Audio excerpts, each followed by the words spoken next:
고승열전 경허 대선사.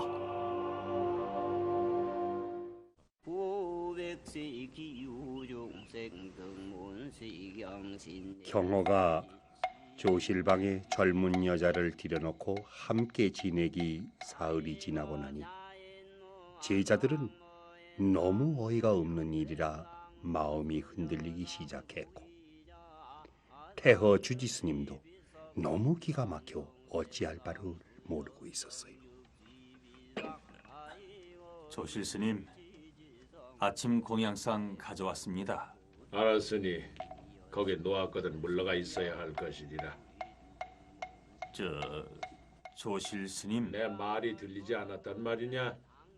잘 듣고 있사옵니다, 스님. 그러면 애당초 내가 이런 말을 벌써 다 잊었단 말이냐? 하오나 스님, 주지 스님의 저 독경 소리가 들리지 않으십니까? 독경 소리라니. 조실 스님 방에 젊은 여자가 들어있는 줄 주지 스님도 알고 계십니다. 그래서 어쨌단 말이냐? 주지 스님만 아시는 게 아니라 여러 대중들도 다 알게 됐습니다. 잘하는 짓들이로구나. 기왕이면 홍주 성내에까지 소문을 쫙 퍼뜨리지 그랬느냐. 찬장암 조실 경허가 망령에 들어서 계율을 어기고 여세까지 탐하고 있다네. 하오나 스님, 듣기 싫으니 썩 물러가거라. 스님께서 노여워하실 일이 아닌 줄 아옵니다. 그러면 정작 화를 내야 할 사람은 너희들이다 그런 말이렸다? 스님, 조실 스님께서 아무리 경계를 넘으셨고 걸림없는 만행을 하신다고 하더라도 이번 일은 100번 지나치신 것 같사옵니다. 해량하여 주시옵소서. 내 이미 너희들에게 일렀느니라. 마음을 넓게 쓰면 바다와 같거니와 마음을 좁게 쓰면 바늘구멍보다도 더 좁은 것이라고. 그걸 벌써 잊었단 말이더냐? 저희들 마음이 제 아무리 넓다고 한들 어찌 지금 스님이 하고 계신 일을 모른 척하라 하십니까? 나는 또 너희들에게 일렀느니라. 눈에 보이는 형상에만 집착하게 되면 번뇌 망상에 사로잡히게 되고, 번뇌 망상에 사로잡히면 큰 죄악을 짓게 된다. 그것도 벌써 잊었단 말이냐? 하오나 스님은 저희들에게 이렇게 엄히 이르셨습니다. 계율을 어기면 지옥이 3000개라도 모자라느니라. 그러지 않으셨습니까, 스님? 알았느니라. 모든 것은 자작자수 자업자득이니 나는 지옥에 가게 될 것이요 너희들은 모두 다 극락에 가게 될 것이니 이젠 되었느냐? 아니 되옵니다, 스님. 정말 이러시면 아니 되옵니다, 스님.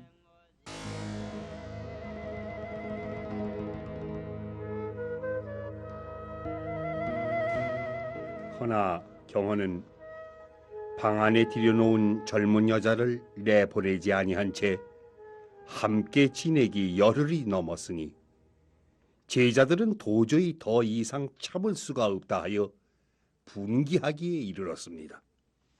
스님, 조실 스님, 큰일 났습니다요, 조실 스님. 왜 그러느냐? 아유, 큰일 났습니다요, 스님. 대중 스님들이 몰려오는데요. 방 안에 있는 여자를 내치지 않으시면 조실 스님까지 내쫓겠다 합니다요.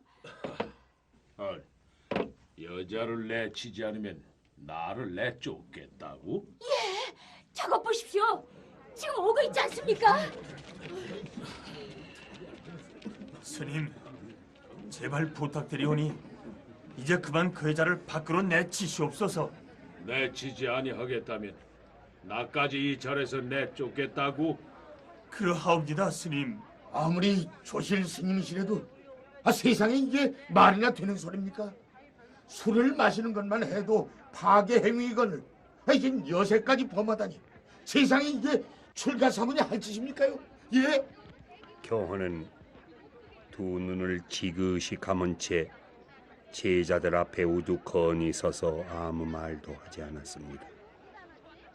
그런데 바로 그때 방 안에 있던 여자가 문을 열고 밖으로 나오는 게 아니겠습니까? 바로 이 여자로구만 그래. 에? 그렇습니다. 스님네들 제가 바로 이 스님 방에서 열흘 동안 신세를 져온 바로 그 여자입니다. 허허, 이거 내가 지은 복이 이것밖에 되질 않으니 면목이 없게 되어서이다. 아니옵니다, 스님. 제가 열흘 동안 스님께 입은 은혜는 내 생에도 다 갚지 못할 것이옵니다.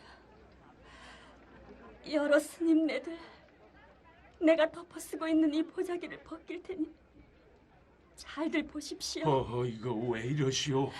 자요. 내가 어떤 여잔지 똑똑이들 보십시오. 세상에 이럴 수가 있겠습니까? 여자가 덮어쓰고 있던 보자기를 벗어 던지니 그 젊은 여자는 나병 환자였습니다. 아니 세상에 이럴 수가. 아니, 이게 대체 어떻게 된 일입니까, 스님? 보시다시피 전 몹쓸 병에 걸려서 얼굴도 진물로 터지고 코도 손가락도 발가락도 뭉개져 버린 이런 여자입니다. 춥고 배가 고파 구걸을 나가도 더럽고 징그러운 여자라고 어느 누구도 찬밥덩이 하나 주질 않았습니다. 그런데 이 스님께서는 밥도 손수 먹여주시고 진물도 닦아주시고 평생에 이런 호강은 처음이었습니다. 스님, 저 세상 가서라도 결코 이 은혜 잊지 않겠습니다. 스님.